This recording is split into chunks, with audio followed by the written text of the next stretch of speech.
T'as envie de créer un podcast, mais t'as peur de te lancer pour rien, c'est normal. T'as peur qu'il ne soit pas écouté, t'as peur d'abandonner au bout de quelques épisodes. Et si je te disais que la majorité des podcasts échouent pour une simple et bonne raison, c'est parce qu'ils n'ont pas posé les bases dès le départ. Et ça, c'est une erreur fondamentale. C'est pour ça qu'aujourd'hui, je vais te partager les 5 étapes indispensables à faire absolument avant de créer ton podcast. Si tu passes à côté de l'une de ces étapes, tu risques de perdre du temps, de l'énergie et de la motivation. Et ça, j'aimerais bien te l'éviter. D'ailleurs, si tu veux un support pour te faciliter la tâche, je t'ai mis à disposition gratuitement en description un livret que tu peux remplir pour toi. Je l'ai mis aussi en commentaire. Allez, c'est parti. La première étape, c'est de définir clairement ce dont tu vas parler. C'est la base. Si ton sujet est flou, le podcast le sera aussi. Tu dois être capable de répondre à cette question. Écoute bien. Mon podcast parle de quoi, pour qui et pourquoi? Je t'invite à y répondre. Par exemple, j'aide les débutants à lancer leur podcast simplement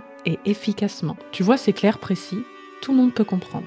Ensuite, on va plus loin. Tu vas lister 5 à 10 sujets que tu veux aborder. Tu le marques. Tu identifies les problèmes que tu veux résoudre. Parce que plus tu es clair au départ, plus ton contenu sera pertinent.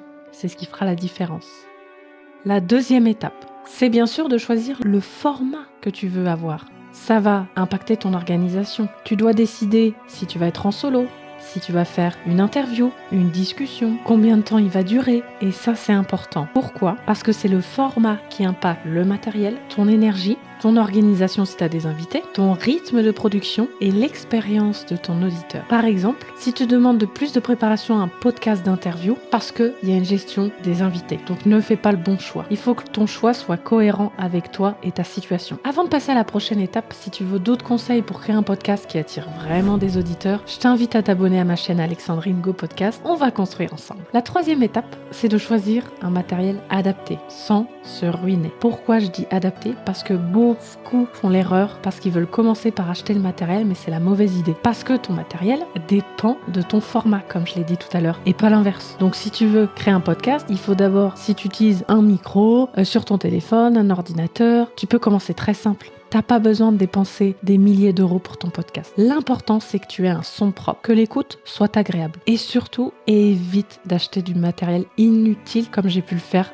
au début du podcast. La quatrième étape, c'est d'identifier ton audience. C'est une étape que beaucoup négligent et c'est pour ça qu'après, ils se plaignent de ne pas avoir d'écoute. Si tu ne sais pas, tu ne sauras pas quoi dire. Il faut que tu te poses les questions suivantes. Qui est ton auditeur ? Quels sont tes problèmes ? Qu'est-ce qu'il cherche ?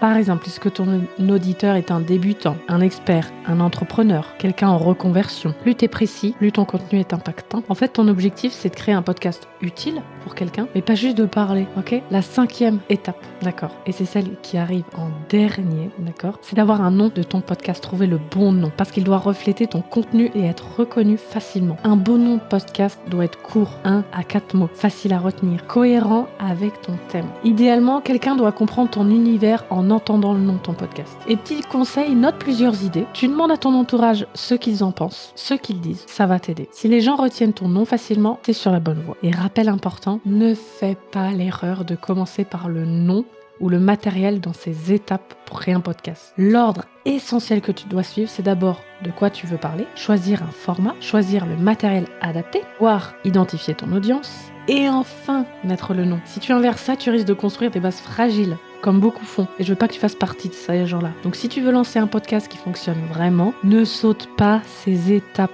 Prends le temps de poser des bases solides et tu vas gagner énormément de temps derrière. Tu peux même remplir le support, comme je t'ai dit, que j'ai mis dans la description. Et si tu veux aller plus loin, je peux t'aider à structurer ton podcast étape par étape. Le lien est en description et je t'offre un appel offert avec moi pour simplement que j'écoute ton projet. En attendant, tu peux regarder mes autres vidéos sur ma chaîne Alexandrine Go Podcast. À bientôt!